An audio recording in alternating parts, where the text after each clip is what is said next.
Home builders are hurting. It's about time. It's about time they didn't rule the world like they act like they do.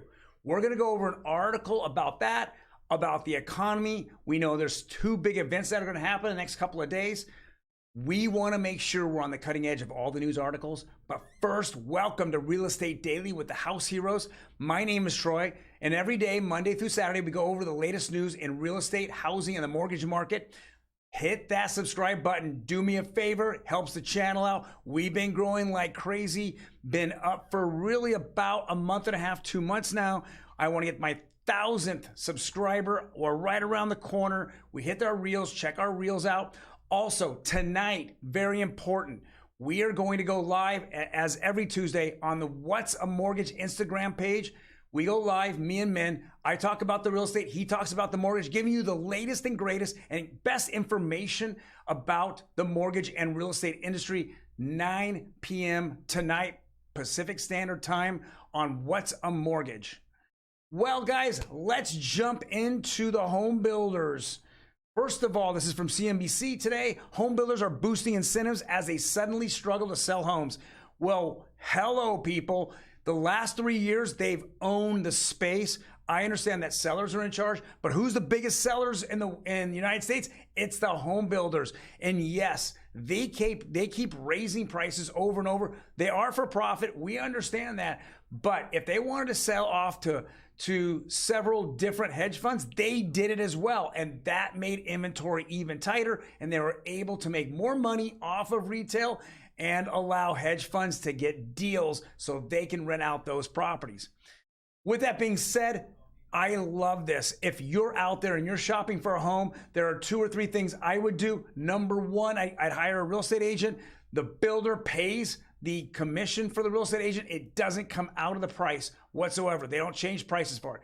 Number 2, let that agent, who should be knowledgeable in new home builds, let them negotiate some type of incentives for you. $20,000, $30,000, $40,000. See, a home builder doesn't, when they're hurting to sell homes, they don't want to lower the price of homes. They do that, they hurt their own market. So whatever phases that came before, they never, ever want to lower those prices. But instead, they'll give you incentives. Let that agent negotiate incentives, 20, 30, 40,000. Instead of getting that crappy carpet that you don't even see when you walk into their homes, their model homes. Now let's get the flooring that you want, and the countertops that you want, and the lighting package that you want. Let's get that and let's wrap it into that price. There is no extra money coming out of your pocket. This is the incentives that you want to be looking at. That's where you want to get an experienced agent to really push that home builder to absolutely give you a bargain with a ton of incentives and upgrades. Next article here, CNBC as well. Home price growth slowed in the second straight month in May, S&P Case-Shiller says. Now, what does that really mean? So if you really looked at it year over year, from May 2021 to May 2022, you saw prices typically 22 to 23%, maybe even 25 or more in certain areas. But that number's coming down. So in May, it shows that 2021 and 2022, that price appreciation only went up, 19.7%. We're still at 20%, people. We're still at 20%. And people are saying it's a buyer's market. Well, yes, I believe it's a buyer's market. But just like the sellers, they don't really want to lower their houses, their house prices. What they would do, it's a better idea, is give the buyers incentives, such as 3% back, on closing costs for conventional. Give 6% back on FHA. What can an FHA buyer do with that 6%? They can buy down their rate, right? They can utilize some of those funds to upgrade the house. If there were issues on the home inspection report, we can utilize that. These are important incentives that you got to know what's happening as an experienced real estate agent. Take advantage of that. If you're looking solely at price, oh yeah, let's lower the price $50,000. Well, congratulations. You just saved $40 this month on your house, right? And the next month. But that doesn't help you on rate. I can save you $40 if I got closing costs, paid what the seller wanted, and I can buy the rate down and get you more than $40 a month off that. So let's really take a look at what's important and how we can take advantage of the new home builders. Now, the next 3 articles are all going to be about the recession and how it's going to affect the housing market. We're going to run through these real quick. This is a CEO saying this. We went over yesterday that the federal government, over the weekend came up with a new definition of recession, which everyone's kind of laughed off. I mean, I see it on Twitter, man. It's gone through the rounds. The definition is 2 consecutive quarters of negative GDP, where we know that the White House right now is knowing, they already know the numbers, it just needs to be announced on Thursday. They know it's going to be negative, but they don't want that definition to go stain their legacy. Sorry, it's stained. With that being said, here's the first article. The biggest Ponzi scheme ever, the biggest Ponzi scheme in history. This CEO warns the Fed strategy has created a big bubble in housing. Next article. Here's another one. Hard times ahead. How Biden and the Fed are driving America in recession. This is Yahoo News. Let's go to the next one. Economist Rubini says severe recession, financial crisis incoming. I use the word incoming. It's coming. With that being said, how does it affect the housing market? Well, it's going to affect it tremendously. The 2 major industries that every time the Fed raises their overnight rates is the consumer debt, which is your credit cards. Check it out. You guys open your credit cards up, usually get a separate piece of mail saying, oh, by the way, we're raising it from 18% to 25% to 30%.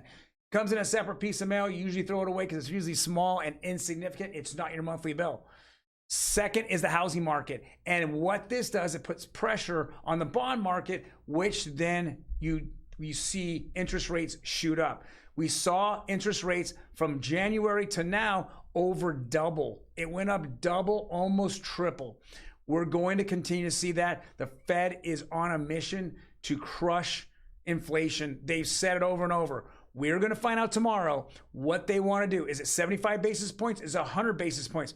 For me, I look back 40, 50 years ago when Paul Volcker had to clean up Jimmy Carter's mess. He put interest rates at 20%. Shocking, but it was just temporary, and he got the inflation down significantly within 12 to 18 months. And guess what? We've cruised ever since until the last 18 months, where we again went out of control spending and we just printed money when we didn't need either one of those. They were just agendas that we continued with, blaming the virus, So with all that being said, guys, if I'm out there looking for homes, I have to keep my eye very much peeled on the Fed tomorrow and on GDP and how the stock market and the bond market reacts to both of those.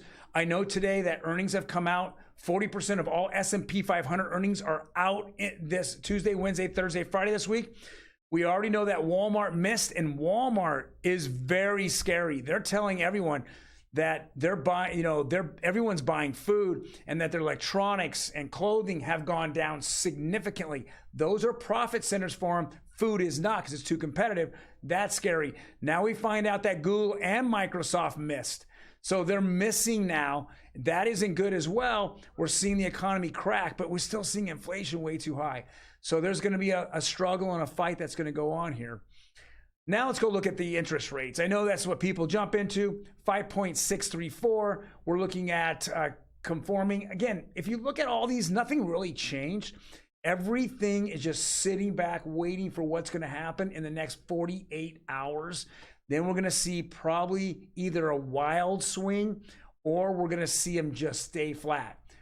Troy, why would they stay flat? What is the indicator to stay flat? If we have 75 basis points, it's already cooked in the books here in the numbers, so we'll probably stay flat. If we get 100 basis points, it's going to be scary. I think we're going to see interest rates go up, no doubt about it. And then it depends on what Fed chairman says afterwards in that little news conference. He's going to give guidance for the future. We're going to see if that's going to be negative. If that's negative, I hate to say it, guys, but we're going to see a big pop in interest rates going up. The other thing is a GDP. Now, I think this is a foregone conclusion. We're in a recession. It's going to be about the media outlets and how much they absolutely pump this out there. It's going to, it's already, the word recession is going to scare a lot of people. Are they going to play it down or downplay it heavily like the White House has trying to do, or are they going to say, hey, this is directly because the White House and the Fed just didn't, just went out of control in spending. It's the definition of inflation. They just went out of control. And that's why now we as American citizens are being punished for all of their decisions. Keep that in mind. Things hopefully will change here in the next few months. Well, guys, thank you very much again for jumping in and watching me. We also, tonight I'm going to be on Instagram, but check our own Instagram out. We have it below there. Get on, click on it. We have a lot of things going on in TikTok and Instagram, the Reels. We have things about tips about your house, how the housing market's going, what's going to happen in the future, some of our predictions. Check us out on Instagram and on TikTok. Those links are below. Otherwise, I will see you tomorrow, and we will know which way the Fed went on the next episode of Real Estate Daily.